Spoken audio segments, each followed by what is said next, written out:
Hello everyone, welcome to week 5 core. This part is going to be specifically focusing on adding sounds, playing around with the different sounds that Scratch gives us, and also learning how to import sounds and then customize it for our game. So to start off with, we're going to focus on our player sprite since we're going to add a little bit of sound code to it. So if you go ahead and click on your player, we're going to mainly focus on this block of code over here. So this is where all the interactions are happening when our player is touching the bounce pad, the next level pad, the lava, the spikes. So this is where we're going to be adding the majority of the sounds for our player. So what we're going to do is we're going to click on the sound tab and we're going to add this start sound. When we add the start sound, we're going to add it above since we want the sound to play first. And then the next thing that we're going to do is we're going to click on the top sound tab. You see we have a couple of options here. We can click on choose a sound, and over here we have a bunch of selections of free sound that Scratch gives us. So we can hover over the play button and it'll give you a quick little preview of what that sound is. At the very top, we have different genres of how they categorize their sounds. So one of the nice things is, for example, if we want to make sure we find a short sound, we can look for effects.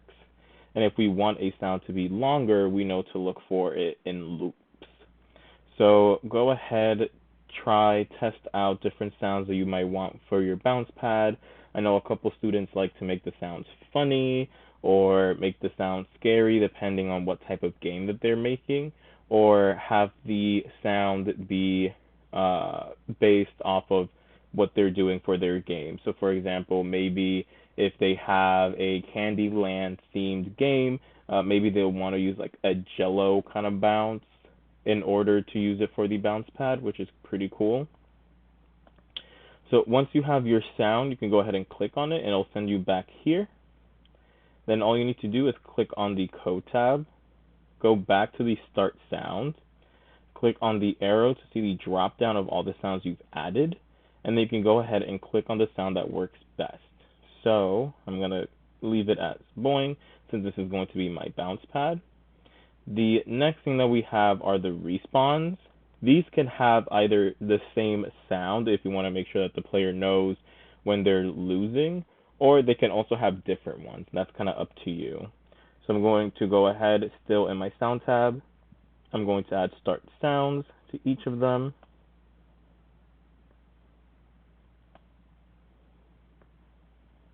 And these are for all the ones I have for respawn. Okay, so now I have the option of changing the sound to crunch since it's one of my losing ones, and maybe I'll give it to 2 of my different blockers. And then maybe I'll add another one. So I'll go back to the sound tab. I'll click on choose a sound. I'll look for maybe lose, add that sound, and then I can go ahead and change the rest of them to it. Okay, so this part is optional for you guys. You don't need a sound for the next tab when you click on your platform or when you touch your platform and you go on to the next level. That's kind of up to you. If you do, all you need to do is do the same thing. So add a start sound to the very top, and I can even add that to the winning one. And then I'll want to look for a nice sound. So I'll probably use this nice wind sound. And then I'm going to go ahead and change these as well. So the very nice thing about Scratch is if you don't like any of the sounds that's provided to you, you can do 2 things. The first thing you can do is you can hover over the choose a sound, you can click on record, And then you can click on the record button here, and then you can just do the sound yourself. So maybe if you're near a table and you want to do walking sounds, you can bang on it, or you can make your own sound effects with your voice and you can record it. And then all you need to do is just rename it, and then you have it here.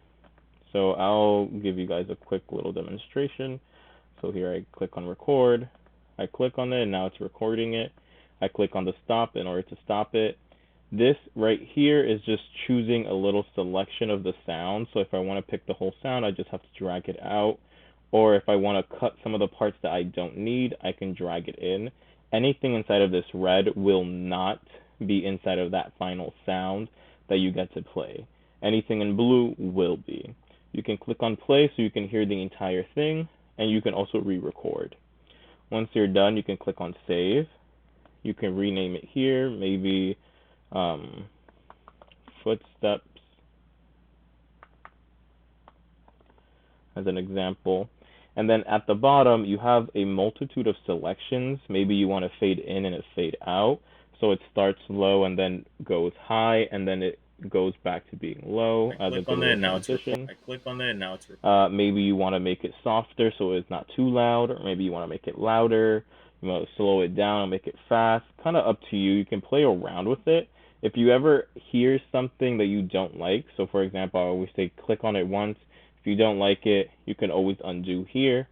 Another thing you can do is you can find a sound inside of Scratch that you really like, or that is close to the sound that you would want, and then you can play around with these different tabs here in order to make it into the sound that you would actually want to have. So that's going to be the main thing for the player. So again, you're changing these sounds or adding sounds right here.